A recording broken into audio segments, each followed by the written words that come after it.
Good evening.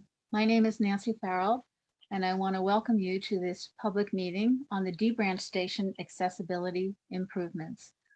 I'd like to point out, first of all, that we have ASL interpreters. Nicole is working first, and you can see her, and Deborah will be, they will be exchanging as we go through the meeting. I'll wait another moment or two to let people sign in.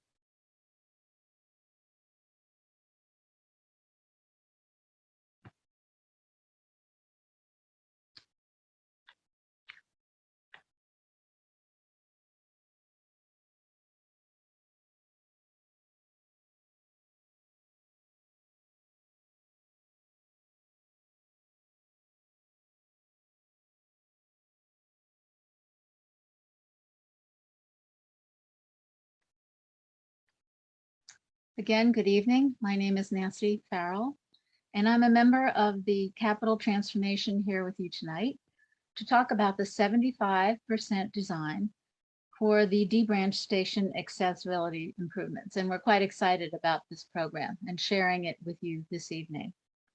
First of all, we do like to remind everyone that the MBTA is free of discrimination and complies with all federal and state civil rights requirements, preventing discrimination on the basis of race, color, national origin, limited English proficiency, and additional protected characteristics. We welcome the diversity of riders and people across the entire service area. Thank you for being with us tonight. If you have any questions or concerns, we invite you to visit the Office of Diversity and Civil Rights. You can see the link right on the screen, and we'll go to the next slide. We are offering interpretation tonight, and we are offering Russian interpretation. If you require this service, you will see a small globe at the bottom of your screen, and you can click on that globe and it'll offer you Russian or English, as you can see. And I will invite Anya, who is our Russian interpreter, to share that instruction right now.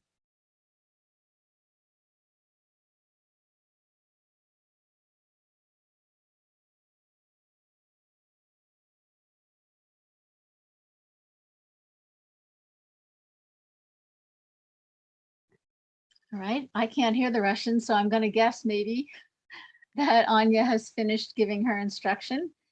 To listen in English, you also have to go to the globe and click on English right now. We'll give you a moment to do that.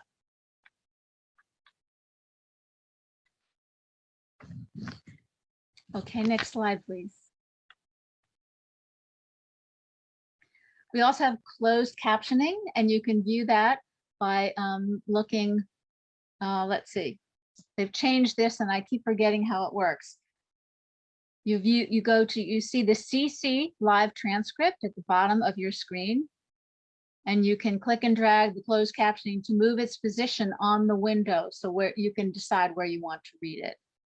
You can also, there's an upward arrow next to start video, stop video, and you can click video settings and then accessibility and move the slider from normal to medium to large to adjust the caption size. All right. We like to start our meetings with a safety moment. This is a really important one, particularly for those of us who ride the D Branch. You should always be careful to cross the tracks only at marked pedestrian walkways and look both ways before crossing. I was telling a story earlier of having been at Beaconsfield and seeing kids walk and not look and having their ear pods in. So please don't do that. Please be safe and look both ways before crossing. And thank you.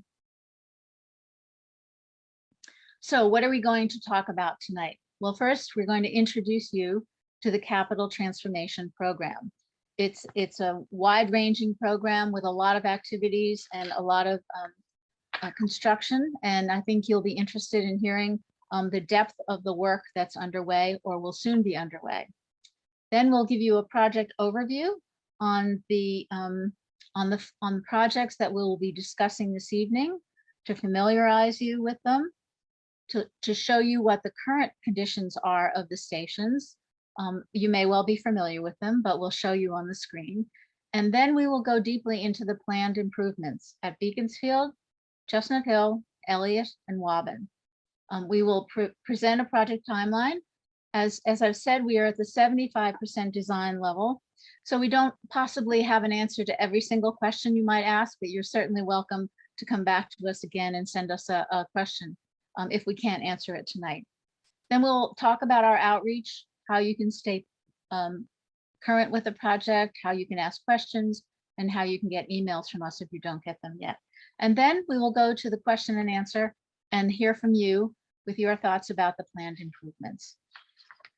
With that, I'm going to introduce Desiree Patrice, who's the Deputy Chief of Green Line Transformation, part of MBTA's Capital Transformation Program. And Desiree is going to introduce the Capital Transformation mission and go and start us off with the presentation this evening. Desiree? Thank you, Nancy. And on behalf of the MBTA, I want to thank every one of you for joining us here this evening. I am here with Gwen Dunleavy, Ben Weinstein, and the other Green Line Transformation staff, and other members of the design team. Capital Transformation's mission is to improve the quality of service for the MBTA riders and the communities that we serve through strategic capital investments. Throughout each investment, our teams strive to align the project scope with our mission and the vision of the future for the green, orange, and red lines. But today, we are here specifically to talk about the Green Line Transformation Program. There are several levels of the transformation with which the GLT team aligns all the projects to deliver the best results to all riders. In order to improve the quality of service, we categorize each investment based upon its primary purpose. These include improving safety and the state of good repair, enhancing accessibility, upgrading trains, increasing capacity, improving rider experience, and expanding service. Across the Green Line Transformation team, we are committed to providing an open line of transparent and honest communication with all riders as we continue to drive progress. Enhancing accessibility is one of our top priorities at GLT, and our team strives to provide riders with the best customer experience. The D branch station accessibility improvement will upgrade 4 stations on the D branch. They are Wabbin, Elliott, Chestnut Hill, and the Beaconsfield stations. Upgrading these stations will make the D branch the first fully accessible branch on the Green Line, a major milestone for our program and our community at large. Gwen? Thank you, Desiree. Customer feedback has been a crucial part of our design plans for these stations. After listening to the public, we intend to declutter the pathways to make access to the platform and train as clear as possible. Resurfacing the platforms and paths of access to eliminate tripping hazard, upgrading the benches and lighting, adding call boxes to improve customer comfort and safety, and using consistent design across the stations to promote clear and direct wayfinding. Enhancing accessibility is one of the goals our team aligns all projects with, and we strive to deliver the desired results to our riders as soon as possible. A major goal we intend to meet with these improvements is to create level boarding for all passengers. To achieve that, we will be raising the height of the platform by 8 inches. Currently, level boarding is not possible due to the layout of the existing fleet of Green Line trains. Our Type 7 and Type 8 trains, pictured on the left and center, have doors that fold out from the vehicle and cannot operate against the platform raised to the train floor height. These car types represent most of the trains used today. The fleet of future Type 10 supercars will consist of vehicles that have sliding doors, as shown in the image of the Type 9 train on the right. Sliding doors that open above the platform will allow the platform to be raised to the train floor level. After the supercars arrive and the existing trains are retired, we'll be able to raise the platforms another 6 inches to allow level boarding. In the meantime, the 8-inch high platforms will support accessible boarding utilizing ramps that extend from the train onto the platform. We would like to now share this animation that demonstrates the challenges customers will face with the current station platforms and what needs to be improved to achieve greater accessibility. Let's get a sense of the platform environment today and learn how upcoming GLT projects will improve boarding and alighting for all. We'll also describe how a future project will achieve our vision of level boarding for all and why that goal is not achievable at this time. As shown here, many existing station platforms are even with the top of the tracks and well below the train floor height. Customers must take a big step to enter or leave a train. This makes boarding and alighting very difficult for some and impossible for others without assistance. Our riders must either step up or await driver assistance to exit the train, then locate and position a mobile lift at the train doors. After the passenger boards, the drivers must replace the lift in storage and then return themselves to the control cabin before the train can continue on its journey. This multi-step boarding process delays the trip for all riders. So how will we improve boarding for all riders and minimize the dwell time? Dwell is the measure of time that a train spends stopped at a station. First, we'll raise the platform height by 8 inches. We will also add a concrete edge beam with a bright yellow detectable panel to define the platform edge. Poorly defined edges at our low platform stations create an extra challenge for those who rely on touch and feel to move safely. We will address this challenge with detectable edge treatments. Where the raised platform may create a fall hazard, we'll add a railing to the back edge. As shown in this view, railings will also guide riders to enter the boarding areas at the platform ends. Mid-platform crossings will be removed. In their place, we will build new accessible track crossings at each end. The platform ends are the safest locations to place and control pedestrian crossings and will serve all passengers equally. While the ultimate goal will be to achieve level boarding at the train floor height, the fold-out doors that hang out over the platform on the older trains prevent us from reaching that goal now. With the raised platform, the step into the train will be reduced to 6 inches or less. For those who are unable to make that step, an automatic bridging ramp can be deployed on our existing fleet of low-floor trains for roll-on access. No waiting for the operator to locate, deploy, and return a mobile lift. Of course, we are mindful of our level boarding future and what station upgrades will be needed, so we're taking proactive steps now to minimize or avoid the need to rebuild our work during that later phase. This will mean elevating the platform height to 14 inches above the top of the tracks.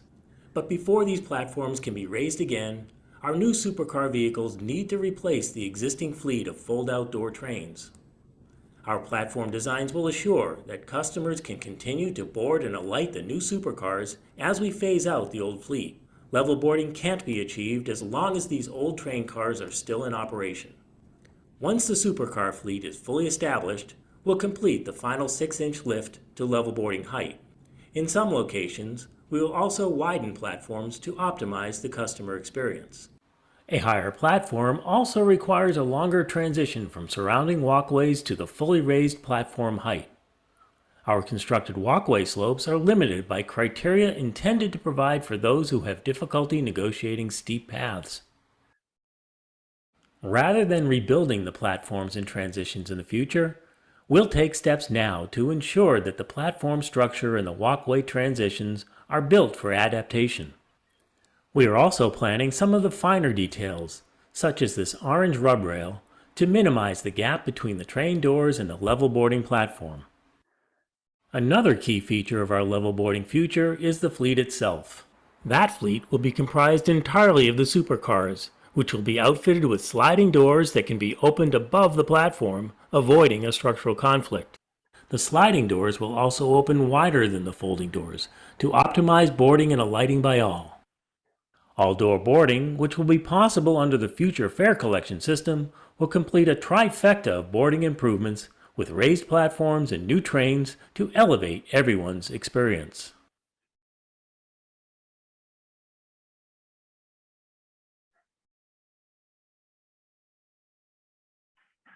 With this project, we are continuing our commitment to make Green Line stations accessible, even without waiting for the Type 10 supercars. 2 projects we recently completed to improve the Green Line accessibility are the B Branch station consolidation and the Brookline Hills station accessibility improvements. These projects improved accessibility and prepared the stations for future work for when the Type 10 supercars are introduced to the system. Once the Type 10 cars are in, we will return to all Green Line stations to raise the platforms to 14 inches above track to allow level boarding. It is important to mention that building on the additional 6 inches will not be destructive work. All recent and current station designs are being produced to support overlays, raise station elements, and minimize future demolition to reach this goal.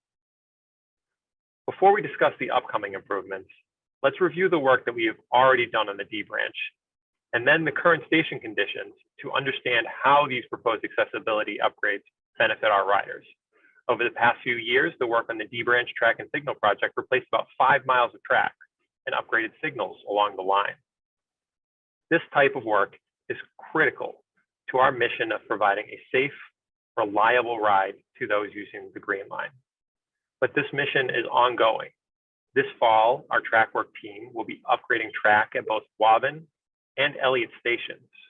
We will do this while working alongside the GLTPS team to maximize our efforts and progress multiple safety improvements at once while preparing for the upcoming station work.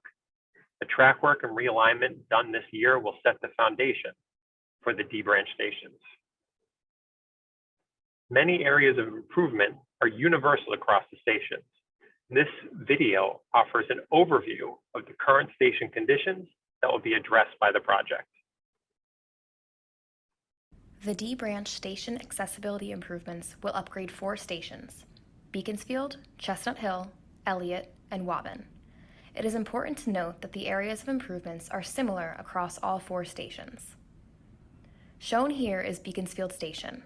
The yellow paint along the platform edges will be replaced with yellow detectable warning strips with raised platforms to increase safety and accessibility and improve conditions for riders with visual impairments. There is also a lack of accessible benches, limiting passenger comfort while waiting for trains. The platforms at these stations are unlevel and narrow. At Chestnut Hill, the stairs from the parking lot lead to the center of the platform, and there is only one accessible entrance from the parking lot. This entrance will be made accessible for all riders by addition of a new ramp.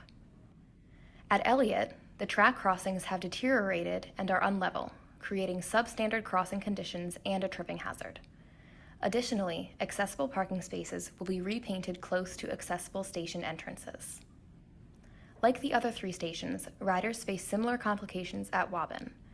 There is inadequate signage and lighting placed throughout the station area that limit visibility at the station and in the surrounding area. Lighting will be upgraded at all 4 stations.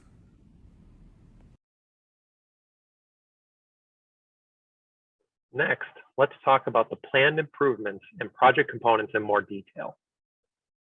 These stations will be upgraded in several ways. As I mentioned, the existing height of the platforms will be raised to 8 inches above top of rail. This will allow for a much smaller step into the train and the use of bridge plates for those who need them. We will also lengthen the platforms to 225 feet, equipping the stations for the future Type 10 supercar. Each platform will have accessible pathways and a second egress to improve the entry and exit points to the stations. Since safety is a top priority for our team, we will install new emergency call boxes on each platform to improve rider safety and security. Call boxes will be installed with the controls at accessible heights for easy use by all passengers. The emergency call boxes will allow customers to reach out for boarding assistance, safety concerns, or any other issues at the station. Additionally, new lighting will be installed throughout the stations. Lighting levels at these stations will be similar to what you can see at the improved Brookline Hill station. As I mentioned, call boxes will be installed at each station to improve customer safety and assistance. Wayfinding and comfort will be improved throughout with increased lighting, benches, enhanced signage, and countdown clocks. The existing shelters at the stations will be repaired and refurbished. Finally, our team is coordinating with the automatic fare collection team to incorporate new fare machines into the design. 4 overarching benefits for all riders in the community lead to this design. These include the operation of a fully accessible D branch, enhancing the safety at each station, improving access to stations, and providing a more predictable and reliable experience. These station improvements align with GLT's goal of enhancing accessibility across the system. Next, Ben will go through some of the details of the upgrades we will be doing at these stations. Thanks, Gwen. Let's take a look at the planned improvements for each individual station, starting with Beaconsfield. The new raised platforms are shown in brown, with yellow tactile warning panels lining the platform edges.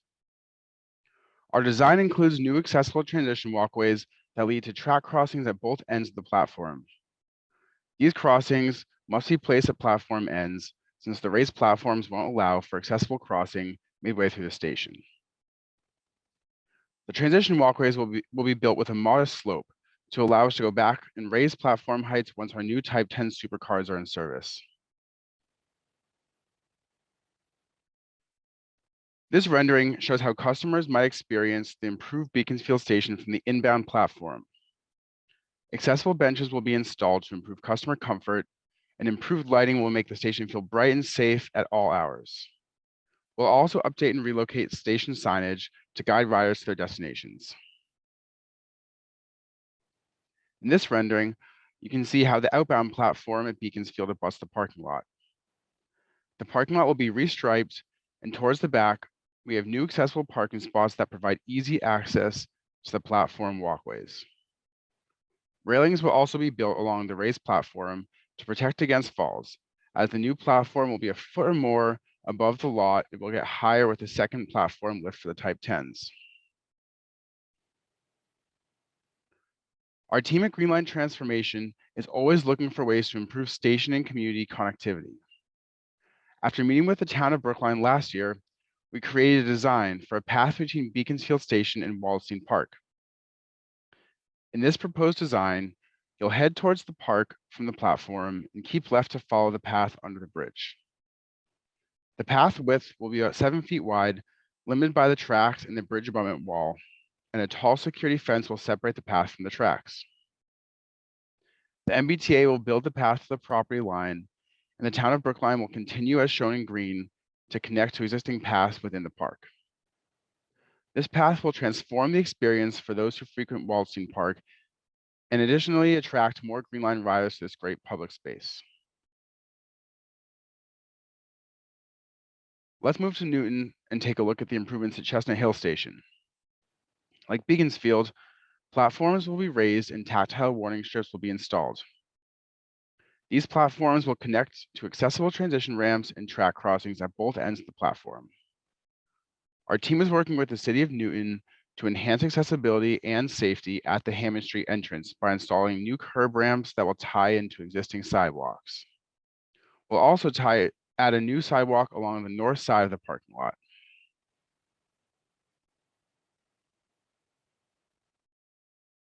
Over at Elliott, we'll make similar improvements to raise the platforms and increase access. Our designs move covered bike storage to allow for additional platform width and transition walkways. In response to discussions with the City of Newton, a crosswalk and curb ramp have been added at Lincoln Street to improve customer safety and access to the station. Moving towards the platform from Harrison Street, the new sidewalk will allow for easy passenger drop-offs. On the Meredith Ave entrance, an upgraded accessible pathway will replace the scissor gate to provide an accessible station entry from that side as well. Improvements will also be made to the walkway down to the pedestrian bridge across Route 9. The pedestrian bridge itself is not included in this project scope since it's owned by Mass DOT. The fourth station will be improving as Wabbin. Like the other 3 stations, the platforms at Wabbin will be raised 8 inches and accessible slope transition ramps and track crossings will be built. We're adding a new sidewalk on the east side as well to better connect Wyman Street to the station.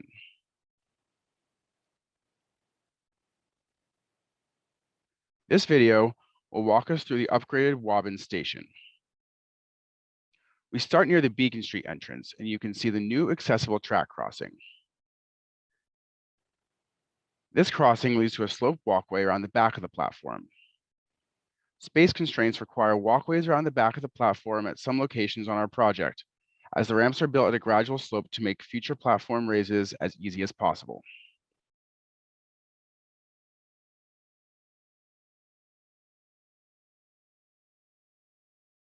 As we walk down the inbound platform, you can see new fare machines in the raised shelter on the right.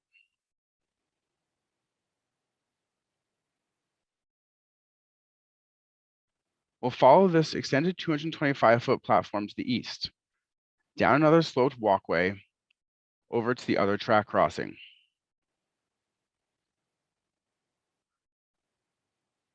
We then head right back up a transition walkway to the outbound platform.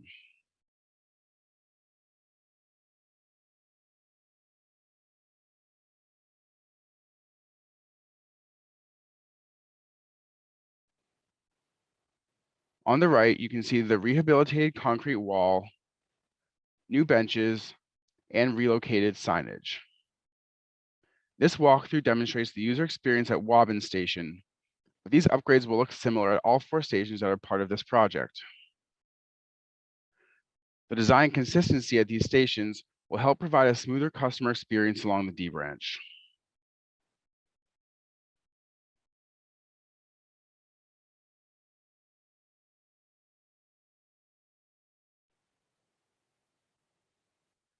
As we begin to wrap up our presentation, let's talk about the timeline for these improvements and the next steps we'll take to deliver results.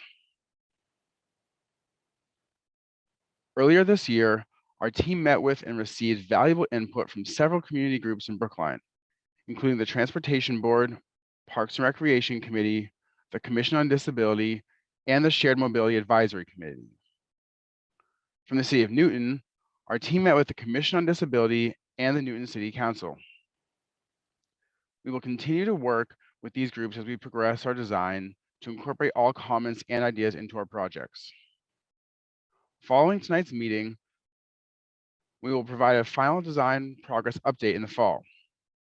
After that, early in 2023, we will hold a pre-construction public meeting once a contractor for this project has been selected. We'll begin construction next spring 2023.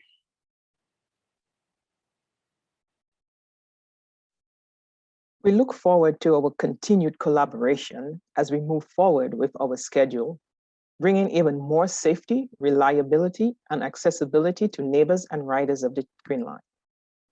One of our main priorities at Green Line train transformation is to keep our riders informed with transparent and honest communication throughout each step of our projects. If you have questions or concerns, please contact our team at glt@mbta.com. We will continue to respond to emails sent to our GLT inbox, publish weekly updates on our Green Line projects, and we will continue to do so throughout this design process.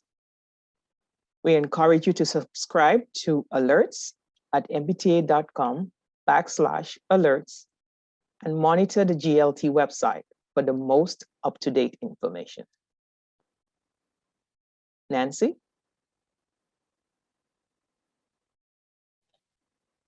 Thank you, Desiree, and presenters. A nice job. Thank you. So I think you probably are familiar with how to ask a question or give us a comment, but you can use the raise hand symbol to ask a question or make a comment. You can type a question to us by clicking the Q&A. And if you're on the phone, you can use *9 and we will see a raised hand and read the last 4 digits of your telephone number. After you speak, we will lower your hand and you will be muted to allow us to respond and provide opportunities for others to participate. I always like to remind everyone that we can disagree, but we don't have to be disagreeable about it. So remember that we're here to do a really good job and bring you some new, newly refurbished accessible stations. So with that, I am going to go to our Q&A. Mr. Solomon wants to know how we can call this a D-branch accessibility project without including a discussion about Newton Highlands. And I know you asked that. We are talking about these 4 specific stations tonight. And Desiree, I think you might want to add something in that answer. Yes, Nancy. And we are aware of the Newton Highland stations, which will be our other project that we are doing. Currently, we are exploring the design, and we are currently in conversation with the Historical Commission. As you are aware, the MBTA look for all input, including the Historical Commission, which this station is a part of. So without acceptable design with the Historical Commission, we are unable to advance currently, but we are working with them, and soon we will be coming out to let the rest, the patrons around the Newton Highlands know what progress we have made so far. So, Mr. Solomon, thanks for bringing this up. We do recognize that this is one of our stations that we are looking very much forward to completing. Thank you, Desiree. And you answered another Mr. Solomon's questions about whether we have to go back to the Newton Historic Commission. So we have addressed that. Someone's asking about the safety of crumbled stairs at Elliott Station and why rocks have been placed on the hill along the ramp. I don't know, Ben, would that be something you could answer for us? Definitely, yeah. So those stairs over at Elliott Station are a concern, and that we definitely understand all concerns on egress. Some of these areas take into coordination with the city along with Mass DOT. So in this specific project, we're focusing more on the platforms and some entrance ways that we can adjust easily. So there's some bigger improvements that will have to be made in the future that we will address in further projects. But for now, we're focusing on getting this project through as quickly as possible.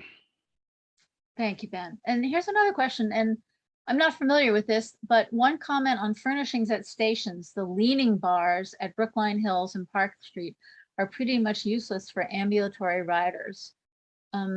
Abby says she rarely sees them used. Are they sort of a compromise, freeing up more space for users to wait? Ben, do you know what leaning bars are? Yeah, I do. We don't have any, I can't address the leaning bars at the other stations, but we don't have any leaning bars built into our design for these 4 stations.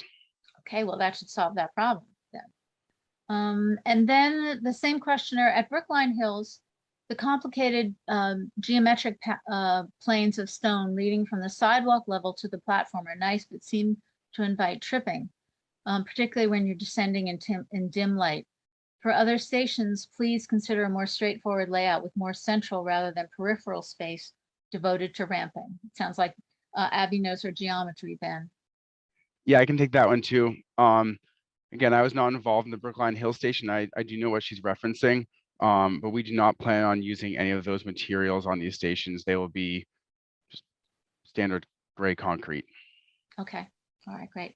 And Abby, since looks like you're about to hit a triple here, so she's referring to the locations of the track crossings at the head and rear of the train. She asked us to consider the cost. If there's space to accommodate the Type 10 super trains, that's a long way to roll to get to the opposite platform. More difficult if the platform is crowded or snowy. Realistically, you're still going to have ambulatory riders stepping over the rails midway, as I did today at Brookline Village. Well, I hope that doesn't happen very often, but Ben, could you remind us why that decision was made? Sure. Yeah, there's a couple of reasons for that decision. The first and foremost reason for that decision is that this is an accessibility project, and there with the 8-inch platform raise, there's really no way for us to make an accessible crossing midway through the platform. So that's the main reason why we can't do that.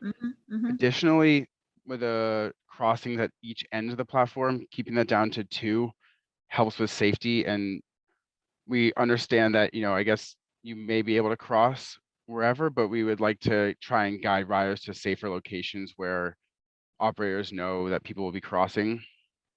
I will point out as well, this is not the first location that we've had to make these changes. And while we understand it is a learning curve, we've seen that, at other locations, riders get used to knowing, which side you're coming from, where your closest entrance is. So Yeah, that will definitely help. In addition, with the supercars, they will be longer and have all Mhm. door boarding.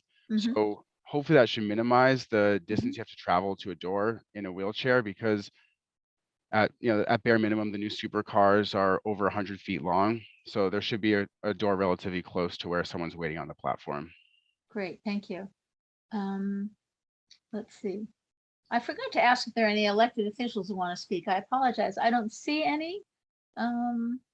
But that doesn't mean I don't know everyone. If there's an elected official, Todd Corain from Town of Brookline. Todd, would you like? I see you have your hand up. And let's see. You should be able to talk, Todd. Good evening. Good evening. Can you hear me? Yes, we can. Thank you, Nancy. For those of you that do not know, my name is Todd Corain, and I'm the Transportation Administrator for the Town of Brookline. Tonight, I'm representing Public Works Commissioner Aaron Galentine and Town Administrator Mel Kleckner. I want to thank the MBTA in general and Angel Pena and the GLT team specifically on your continued partnership with the Town of Brookline to address long overdue maintenance projects along the C and D lines, and your commitment to improve public transportation for our 68,000 residents, many of whom rely on the MBTA as their main transportation mode. The town is extremely supportive of the safety and accessibility improvements at the Beaconsfield stop, and your willingness to include the Safe Routes to Parks pathway connecting the stop to Wallstein Park without the need to cross Dean Road. We would request that you consider the installation of shelters for both the inbound and outbound stops, as we have now, to promote transportation equity and support the use of the MBTA during all weather conditions. As I know you are aware, the residents in the immediate vicinity of the Beaconsfield stop have had to endure many years of disruptive work as one of the main access points for construction vehicles for the construction equipment working along the various projects on the D line. We would ask that the GLT team continue to work with my staff and the residents to advance the project while mitigating as best possible the negative impacts of construction at that location. Thank you. Thank you very much, Todd. We appreciate that. And Councillor Downs, a Newton City Councillor, I apologize. I did not recognize you, and that's on me. And so we welcome you to make your remarks. Thank you. I didn't put counselor in my name when I logged in. So it's often hard to know when there are 24 of us. But we are excited about having full access at 3 additional stations. And I know Robert, and I know that we have also the Newton Highlands station as a separate project. This will be tremendous for access for our mobility and our sight impaired residents, 88,000 in Newton, many of whom take rideshare to the T, to the Green Line to use the T. And I just wanted to ask for some, for you to clarify for our residents, or give us a little bit more detail about the new sidewalk in Wabbin, and also about the future work on the Elliott Bridge crossing Route 9, if you have any more details. Thank you. Oh, thank you, Councillor. Ben, you're the Wabbin guy, right? Sure, yeah. So yeah, I can go into a bit more detail on the access sidewalks. I know one thing you mentioned was using accessible vans. So you can see on the right, there's some new accessible spaces that we'll be providing. All 3 of those are van accessible. And the reason why they're located where they are is so that they're located where, as close as they possibly can to one of the slope walkways that go up to the raised platform. So you can see in yellow, those are all tactile strip at grade entrances to the station. So that's the closest we can get a van to access these raised platforms. Yeah, we also have a number of residents who would be getting there on foot from Wyman Street. And that's why I wanted to get a little detail on the Wyman Street access there. Yes, exactly. That new sidewalk, that's currently grass, and somebody's storing a light pole there, and I don't know what else. Sure, yeah. So there's actually 2 new accesses to Wyman Street. One is that one, right near where it says the backup generator, that will carry all the way to Wyman Street. And then on the left side of the platform, or the parking lot as we're looking at it, There's also a sidewalk that will extend to meet the sidewalk that goes behind that existing bike shelter. Great, That's thank you. Thanks, Counselor, for being with us. And the second question, the bridge over Route 9, Ben? Elliott? Yes, the bridge over Route 9 at Elliott, like I said, is owned by Mass DOT, and we understand that there are some concerns over, that access way. Right now, that's not part of our project scope, but something that, we're willing to work with Mass DOT, City of Newton, and whoever else is interested to make sure that's a safe, accessible way in the future. Okay, great, thank you. Yeah, please let us know what we can do to help move that along. Sure. And Counselor Humphrey, thank you also for being with us tonight. We appreciate it. So let's see. Oh, Abby, I think, Ben, you convinced Abby Swain on all door boarding, so good work there. We have another question. Well, statement first, thorough presentation. I received GLT email since track signal traffic work began 3 years ago. I have used the Green Line from Riverside Station through North Station for the past 21 years. So I am eager to access the upgrades of the T stations mentioned this evening. His question, I did not see the new ramp proposal at Chestnut Hill. Where will its location be? Nate, can you take us to Chestnut Hill? And Ben can point that out. Oh, that was quick. Yeah, so at Chestnut Hill, the new slope walkway locations are pretty much at each of the 4 corners of the platform. We're not building any, I guess, brand new ramps per se.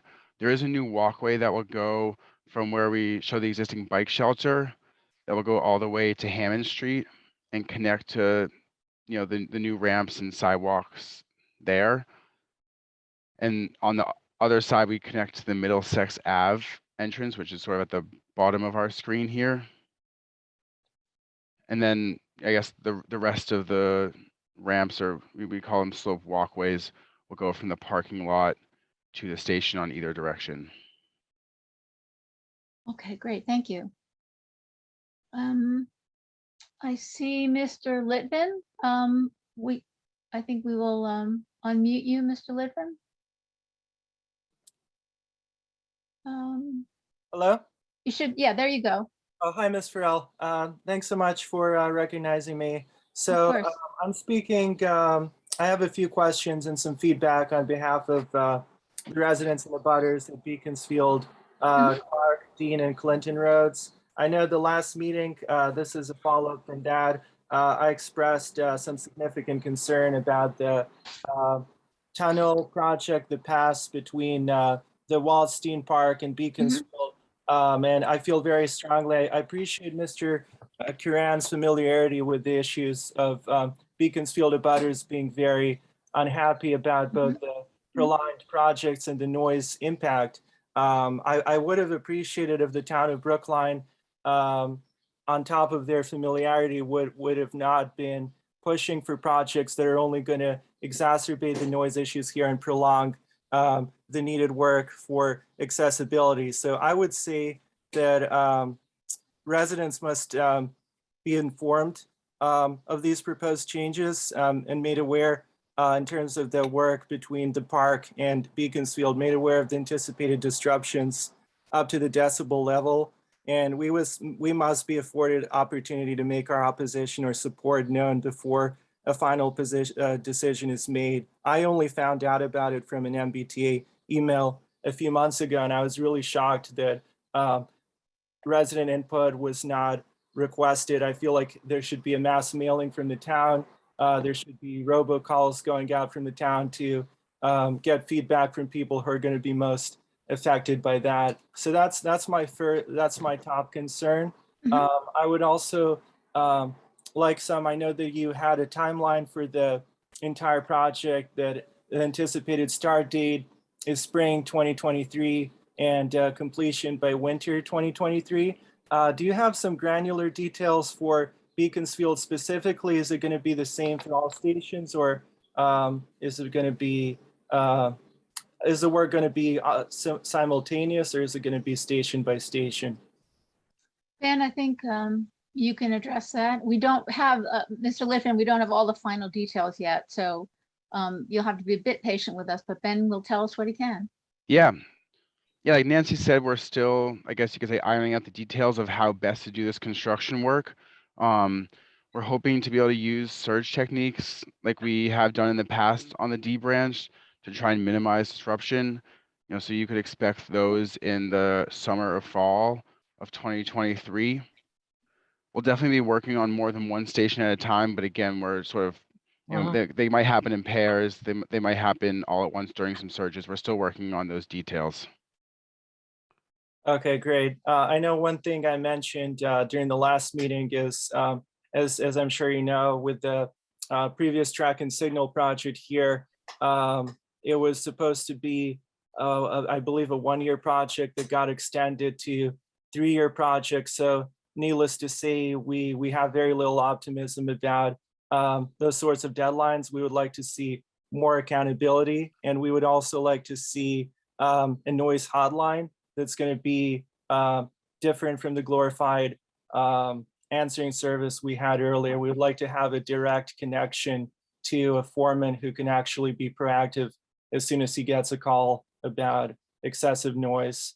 And to sort of build off of that, my final point would be Beaconsfield Road, as you're probably familiar, it's a very narrow road. In fact, it's so narrow that when the station, when Beaconsfield is closed, the MBTA doesn't even feel comfortable running shuttles here. So we're not fans of having so many construction trucks, heavy equipment around here. And we most certainly want to make it known that we will not be supportive of trucks idling and parking using Beaconsfield Road. They should be adjacent to where the work is being done and nowhere close to actually parking on Beaconsfield Road in front of the condo buildings here. Yeah. Mr. Lippman, thank you. You've always been very helpful in terms of representing your building. Ben, did you want to add something? Yeah, I just want to thank you again for your comments, and we definitely understand the concerns, and we want to try and minimize the construction time as much as you do. So we'll definitely be working towards figuring out what acceleration techniques we can use. Of course, it's incredibly important to our program to get these stations accessible as soon as possible and as quick as possible. So we will, we'll keep you posted. And in addition, we do have a meeting scheduled, that we will schedule for next winter when we will discuss more in depth on, construction techniques, timelines, and that type of stuff. So we encourage anyone to come join there once we have more information on the schedule. Definitely, and that's lets me plug everyone to sign up to be in our email database so that you can get this information directly. I'm sorry. Oh, I'm sorry. I just want to make one final point about the pass between the Dean Park and Beaconsfield. So in the town of Brookline, we had a similar issue.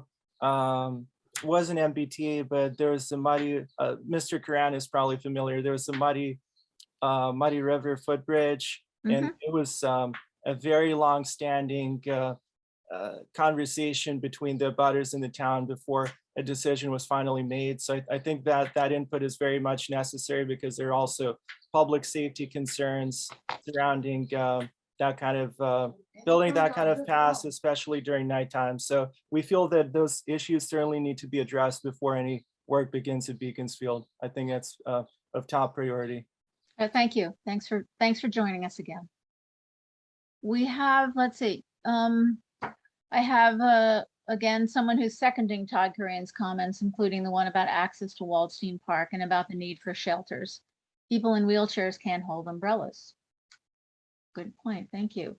I'm sorry, I'm going to mess up your name. Surgeon, you know who you are. You have your hand up. Let's see. I think we're unmuting you. Yes. So go ahead. Can you hear me? Yes. And tell us your name, please. Sure. This is Okay. We couldn't hear you very well. You happened to show an aerial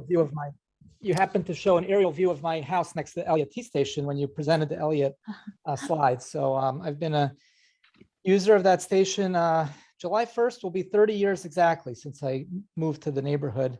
And I was just on the Green Line and got off the Elliott station about 45 minutes ago this evening before this meeting started. Anyhow, just make a couple of comments. One is I would like to suggest that you also reach out to the Wabbin Area Council in Wabbin, as they do represent the neighborhood there. And I'm sure they could provide some important feedback about the Wabbin station. And in Newton Highlands, the Newton Highlands Neighborhood Area Council, these are both elected area councils that are representative of some of the neighbors, abutters, and others in the neighborhood. And then also Newton, the Transportation Advisory Group, which is a committee of folks appointed by the mayor who are citizens who are interested in transportation and other transit-related matters, bicycles, pedestrians, et cetera.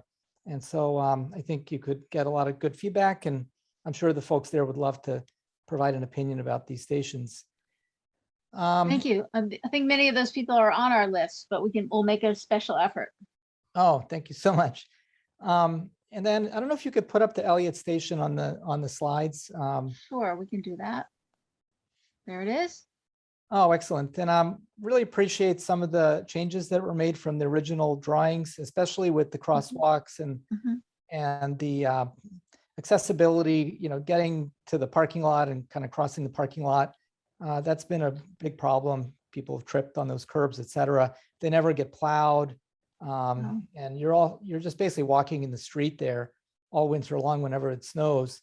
And so I hope that will encourage plowing and maintenance and allow us to access the station somewhat better. I think one of the biggest challenges, as someone else pointed out, is how do you have 100% accessibility for everyone, but also not reduce accessibility for people who currently use the station the way that they do. And I think having these mid-station crossings, whether you show them on these drawings and whether you implement them, they're going to happen. There's just no way they're not going to happen. People are going to take the path that suits them. And I think it's better to proactively plan for that and include them rather than have accidents happen because people are falling off the new raised platform because they want to cross over and they trip over it and they don't have any place to cross except all the way at one end or the other. Let me ask Ben though. If you've seen the new stations on Commonwealth Avenue, they have a wall behind them. Ben, is that what this is? In this, the emergency call boxes has two arrows. The short arrow is that a wall behind it, or is that is going to be a fence, I believe. Fence. Okay. Yeah, there's a wall at Wabbin because that platform is a bit lower than the parking lot level. Okay. At Elliott Station, the platform is a bit higher. Yeah. But I can clarify a bit more as well in terms of the track crossings. Again, one aspect that we haven't discussed yet is the new fare control that's gonna be happening with the T. We're gonna have all door boarding and also, tap to pay with your phone or your credit card. So I know some of the concerns revolve around having to cross the tracks to reach the fare machines, but that should be, minimized a lot in the future with our new fare collection system. I guess, the other aspect is, again, sort of like I mentioned, it does take a little bit of time, but we don't want to encourage unsafe crossings. So on the flip side of what you're saying, if you have the crossings on either side, people do learn to use them and sort of will learn which side of the sidewalk to, if you're coming from the street, the sidewalk pretty much leads you right towards a crossing. So, and same with the entrance from Meredith Ave, same with the entrance from either side of Route 9. So we're hopeful that, the residents will learn and sort of, I guess, hopefully come to appreciate that this will keep everyone safer and more accessible. And when a new station like this opens up, we usually have MBTA ambassadors there to point out the safety issues to people, to show them how to use the facility. So I think that will help in the long run. Well, thank you for that answer. But speaking of the fencing, that's another issue I have with, you can see that the parking lot is where it is, and people who park in the middle of the parking lot will want to access that platform right where they want to access it. They're not going to want to go all the way to each end. And even if they do agree to go to each end because they have no choice, it increases their trip, it increases their walking. It basically makes it less accessible for them because they want to just go right on the platform and cross right over like they do now. Well, the And other issue for us and- is that we have to provide equal access for all. And so if we're letting people come on in the middle of the raised platform and people who are in a wheelchair or disabled can't do that, then that's not even a choice that we can make. right, but I'm not suggesting that you reduce access. I'm suggesting that you add it so that people have more access. That's saying that some people have a certain access and others don't. Desiree, did you want to add something? Yes, Nancy.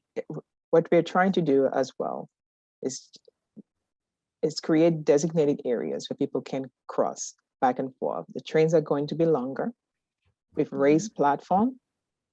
These are some of the with the raised platform and the accessibility to getting smooth level boarding in the future. These are some of the things that we have to take into account.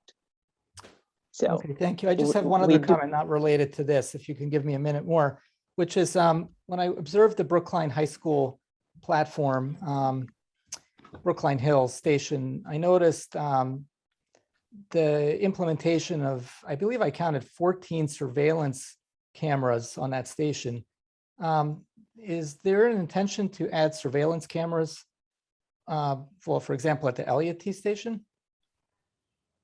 Yeah, I can speak to that. As of now, I believe our intention is to have surveillance cameras on the bike storage area and the fare collection shelters. That is where we'll have the cameras. Yeah, we didn't make those choices in Brookline Hills, so I don't think we can really address those. Okay, and as the T gets more equitable, you realize that fare collection will be going away. I mean, we are moving towards a fare-free MBTA. That may not happen this year or next year, but certainly in the interest of equity, that will happen in future years. So I would just encourage you to anticipate that and plan for a fare-free MBTA at all of these stations. All right, well, thank you for your comments. We appreciate them. All right, thank you. I think, let's see, let me go back to the Q&A here for a moment.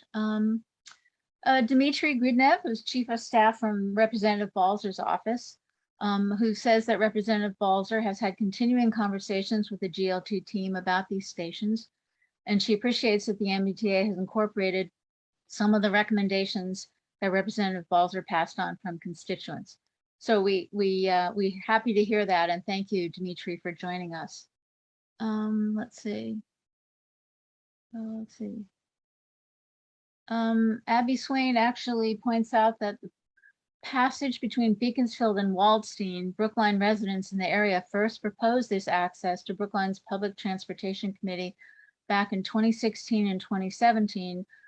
And she knows because she chaired the committee for several years. Actually, that's why I recognize your name. Thank you. At the time, the notion was not pursued due primarily to funding limitations. And she believes that there's still demand or support for the passage, even if we're not hearing it specifically tonight. Thank you for that, for adding that history to the process. Adam Peller, you have your hand up and we will unmute you. Hi. Mr. Peller? Hi. Yeah, you hear me. First of all, thank you again, as Dimitri mentioned, some of the changes to Elliott Station are very much appreciated. Accessibility from both sides of Lincoln Street, really important, and safety issue.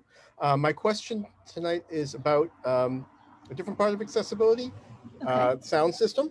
Wondering if there will be any speakers at the platforms. I know historically there have been, and there have been resident complaints of abutters hearing public service announcements in their homes, because those speakers might be pointed at their homes. So I'm wondering if speakers will be on the platforms. I'm also noting that now that streetcars seem to have their own sound systems, whether that's even necessary anymore. Ben, thank you. Yeah, we don't plan on changing the speakers and visual messaging systems. That those will all stay the same levels as they are now. Yeah, it's not so much the levels, sometimes it's the way the speakers are beamed, which has been very frustrating because when we make our complaints, they say, oh, we have a standard for decibels at the station. And you know, if a speaker is pointed at somebody's living room, that standard means nothing. So, I mean, I would love to be able to take a look at that. It's a relatively low cost compared to the construction, but I hope you consider that, you know, along with other accessibility improvements. Yeah, no, definitely appreciate the feedback and something we can look into as we progress our design. Thanks. Thank you. Okay, we'll take a look at it. Thank you. Let's see, is there anyone who has not asked a question before who would like to ask a question?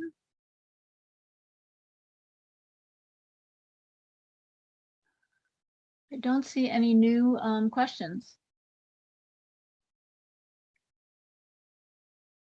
So, unless someone has a new question or a new topic, I don't see any hands.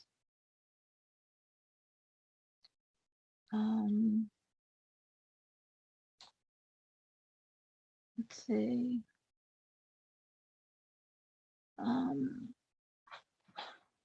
Mr. Solomon, do you have a question that's a different question than before? If so, we'll, I guess if your hand's up, you do, so we'll recognize you.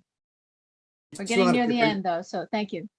It's not a different question. Okay. You mentioned the Historical Commission several times. Mm-hmm. And speaking for Janie Fairley, because she called me and told me that she had another meeting to attend, we'd like to know, have you been meeting with the Historical Commission without announcing it? Number one, and number two, if not, when are you meeting with the Historical Commission? Because we need to know that. Mr. Solomon, We Ginny is in the meeting, so I just would let you know that. Oh, so then she got in then. So Nancy, I can Yes. handle this. We have not been meeting with the Historical Commission without notification. The plan is, I believe, our next meeting with them will be in the fall, and we will let That's everyone fall. know. Yes, and as you know, it's a public announcement, and Yeah. that meeting is open to the public. So we will be back in the fall. Okay, now we'll look for that. Jeannie, did you get that? She can't answer right now, Okay, but all I'm right. sure she knows that they are publicly noticed. So, Okay, thank you so yes. much. Okay. Thought I saw another hand, but now I don't. No, I'll just check the Q&A. Counselor Down says, thank you, MBTA. Oh, Ginny, would you unmute Ginny Fairley, please? And I think it's coming, Ginny, not yet. There we go, Ginny. We should be able to hear you. Thank you very much. Yeah. Yes, I'm the ADA coordinator for the city of Newton and have followed the Newton Highlands project and of course the GLT project for, oh gosh, many years. Yes. The whole time I've worked there, which is over 7 years. But and we're very anxious because we actually thought the attention originally was on the Newton Highlands train station because it had the most popularity and the most accessibility issues. So I appreciate all the information you've given tonight. Yes, I have asked for heads up on the Historical Commission meeting. I know it's a public meeting, but it doesn't always get noticed in the sense that, you know, for people who are following the project very closely, they'd have to be watching every single agenda of the Historical Commission. That's the only way they'll know. So that's why Robert and I were just checking in about that and whether to be anticipating it before the fall. So thank you very much. And Of course. we do look forward to, I don't know if it's simultaneous or whatever you're going to do with Newton Highlands and the other 4 stations or 3 in Newton, but we're really hoping that it doesn't slow down the process of and the project for getting Newton Highlands fully accessible to the point that it will be ready for the large 1010 trains that you're talking about. But we really appreciate that, and even the interim is quite helpful that people are able to take the the trains that exist right now and only need a basically a gap or a plate, between the train and the platform, rather than a complicated lift system. And we really appreciate that, and I hope that that continues and people are aware that they can get on the Newton Highlands and not sure how many other stations that way without going through the antiquated lift system that used to be not so many years ago. So thank you very much. Great, thank you very much. And we will make sure that when that appointment is set up with the Historic Commission, that we share that information with you. Thank you.